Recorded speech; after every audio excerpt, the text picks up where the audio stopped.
What I'm going to try and do is, not go into, certainly not into the weeds or trying to at least avoid that. Share with you a little bit more of some of the types of things over a breadth of time, really to frame, certainly how I think about the issues, always directed towards, searching for solutions. That's really what it's about. And a lot of the kind of work that we do, and I've always been, sort of motivated by and interested in doing as a, extension specialist, applied work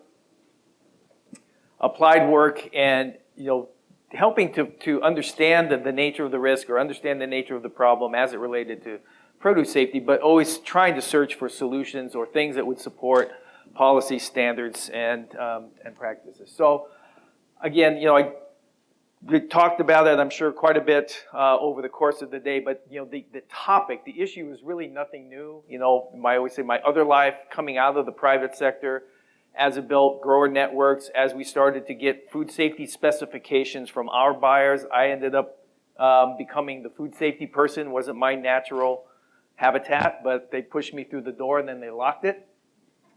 So we've been looking at different situations, trying to help growers, trying to respond, characterize the risk. Like Michelle just talked about the study that was done a bit more recently, in orchard crops, looking at what is the distance, if you're adjacent to an animal feeding operation, if you're immediately prevailing downwind, if you're crosswind, whatever, with tree fruit.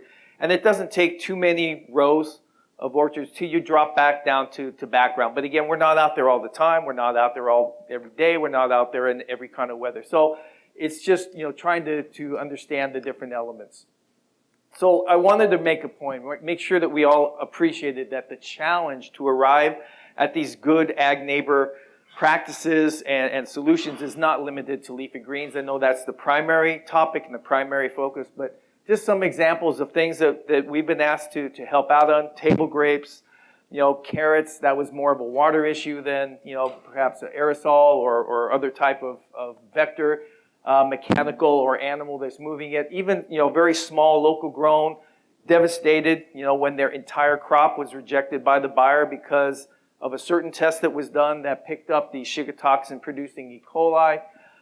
They turned out through a more careful analysis not to have the genetic elements that would make them what we call clinically relevant. So they didn't have all the virulence factors that would cause human disease. So just sort of recognizing the risk in horticultural food crops, site selection, because I'm always coming in kind of after the fact. And I'll go through a couple of quick examples. That sort of remains challenging. So to me, a lot of it is some of the tough decisions around, risk recognition and management challenges for produce. It's kind of an asymmetric risk regarding the sort of shared environmental and resource impacts. In general, I'm generalizing pretty greatly, and quite often, the animal feeding operation was there, and then these other things came in, and that's what sort of precipitated the problem. And people often say, well, just, use that land for something else, grow a different crop, and hopefully you all appreciate that that's not always possible, whether there's limits to rotational, there's limits to economically viable alternative crop options in many of these locations. So you have to figure out something else. And then land, lease costs can be very high. You've got to grow something with a high value on that ground. One of the things certainly is the changing technologies, particularly around detection of the pathogens, coinciding with recognition of the challenges, has changed and really reduced acceptance of long-standing and diverse ag interface concerns and issues. I mean, kind of go back to what Mike said about, seagulls, in the lettuce. It's like, yeah, most of us have, that've been around their lives, like, yeah, there they are again. But, the reaction, the expectation for how you react to that and how you evaluate it has certainly changed. And I was just sort of putting this as my, opinion, and maybe that might precipitate some discussion later on, but oversight structures are on both sides of the fence. They're in place, but flawless implementation is likely still aspirational. Again, that's my experience. We can talk about it. There's specific risk at the sort of animal, crop, water source interface remains a key focus. Just sort of graphically, I'm sort of a graphic learner and a graphic teacher, and certain things that may be on one side, intentional discharge, say from a dairy lagoon, something that's been going on for a long time, and maybe not a problem, maybe an undiscovered problem, but unintended runoff to culinary herbs certainly seemed to be responsible for some contamination that was found. So here's one of these examples where I said that more often than not, the majority of our research assessments to try and understand the risk, learn from it, and share that broad knowledge with things that would be more in the preventive control area. Our own sort of brand of rapid response, which started back in the early 90s. This is one that happened to be melons, but small dairy, and they sort of shifted typically for silage or for cotton or for something else, but basically a non-food crop or non-food crop that's consumed fresh. And then growers said, what a great piece of ground. And they started growing, and what a great source of water that they had. And this is just a very small part of a big study, and there's lots of complications to that, but pretty easy to show that the water coming in from the managed irrigation canal, as they pulled it off to irrigate the cantaloupe, it accumulated indicator E. coli, it accumulated some other of our potential pathogens as it moved closer, and then a lot of different activities. So lots of that got out into the melons. One of the points that Michelle made, and I'll just reinforce, is that detecting whether it's indicators or pathogen dispersal, and then the key is not just that the fact that they're moving, but that they're surviving following transport and deposition is really tough. It's labor intensive, it's expensive, it's technically challenging, it's hard to have enough equipment, basically never did, in enough places, so I just kind of got frustrated. But, we certainly found in certain locations here in California that particulates could carry detectable levels of E. coli. They went beyond this 400 feet once we developed some ways to encourage their survival once we captured them. But survival on the crop is far less certain, and that's really where we are today still. So that complicates things. One of these examples that, again, in terms of growers making decisions about the disposition of their crop, but again, it was planted knowing that there was, a presumptive point source, small animal management facility, upwind, elevated.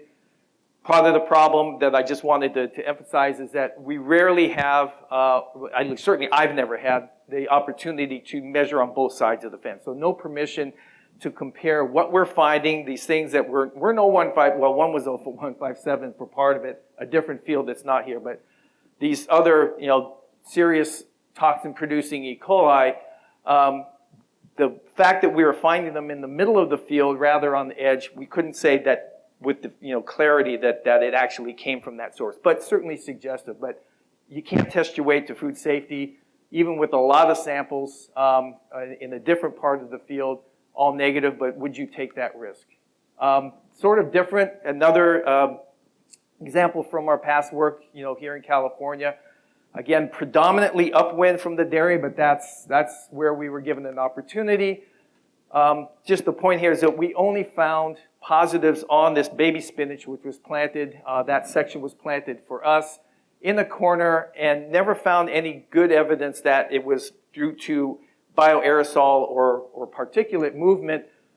We happened to be there sampling on the day to help explain why we were getting positives in that corner. It was really the water tanker pulling water out of the ditch. The ditch was clearly being charged, or there was a connection to what was coming off, in this case, the dairy.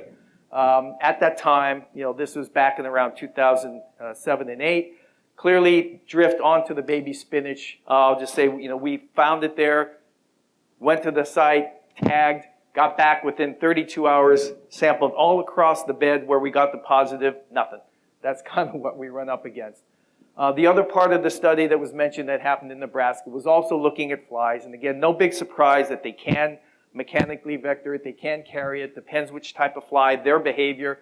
The point here, this paper is coming out in the next month or two, if you're interested, is that the study couldn't again provide direct evidence that flies are transmitting it, but it does suggest certainly the potential risk. I thought I would just sort of wrap up by sharing you a little bit, this is what sort of happens. There's a challenge, there's new information, there's nothing to fill it in. We can't always do a big study very quickly, but just some things that are going on. right now as I kind of wind down. We wanted to look at what were the consequences of bioaerosol deposition onto a mature romaine plant and then overhead irrigated. Where does it go? How well does it survive? So this is at the UC Davis Research Farm. Again, obviously pretty small trial. Pretty easy to see that those particulates, and when things like E. coli 0157 are dried slowly and dried down into an organic carrier, they are amazingly tough if they stay dry, and that's part of the point. But it finds its way down into the intersections of a mature head. If you look at post-irrigation, what's sort of at the base where you're going to undercut the romaine, a lot of the particulates have collected there. And this is kind of the result. So when you section the romaine, and we did a number of heads just to give us a direction, at how would we do this on a bigger scale? The topmost line is the lowest part of that romaine head. So with irrigation, they tend to filter down. You see the same kind of die-off up at the top that you would in any other trial. So again, just thought that I'd share with you, this is the kinds of things that the research events precipitate and approach. Also looking at similar types of things with furrow irrigators. So trying to understand, how likely these things move around. So what is the response? What do we do with all of this? One of the things from all of those aerosol studies and looking at the proximity of different types of animal feeding operations next to different crops, we need tools to make it easier, faster to deploy them, that are inexpensive, relatively quick, so we can begin to map out areas. There's a number of new technologies where these are being applied in other types of fields, other types of programs, a lot of these nanofibers, nanofabrics, and a variety of other things. This is being turned into, the beginnings of a search to help encourage, develop these new technologies for these sort of practical, affordable data gathering, develop basically a heat map for a field so you can characterize a field, looking at where you get these positive indicator reactions that aren't as costly as a normal test, and then maybe ideally for an entire region, understand critical weather and timing factors. So some key takeaways, at least from my standpoint, that I wanted to leave you with, is truly broadening the awareness and outreach of mutually beneficial good ag neighbor practices across animal, especially crops, is going to be essential. Sound adjustments to current setback policies will require more in-depth assessment of the diversity of what tend to call risk profile traits. That's risk potential, risk exposure, environment, and then specific practices across the board. The most reasonable mechanism I think to fill that knowledge gap is going to be through coordinated cross-sector research and regional data sharing. I can't emphasize that data sharing enough. We just can't get there unless we understand each other's information, and besides coming together and talk about what we hope to do. And perhaps, this happens. This happens a lot, and when it does, it's great. But sort of trying to work together, share, communicate around, planned practices or events that potentially or likely would result in dispersal of these zoonotic pathogens could allow for adjustments or at least a deeper evaluation and make some decisions. Again, that goes along with where you are. My own personal feeling from a lot of our research is clearly there's times when 100 feet is more than enough separation, and there's times when 1,200 isn't enough. But it's not one simple, easy factor, and that's where I'll kind of leave you with, and we'll hopefully talk about that.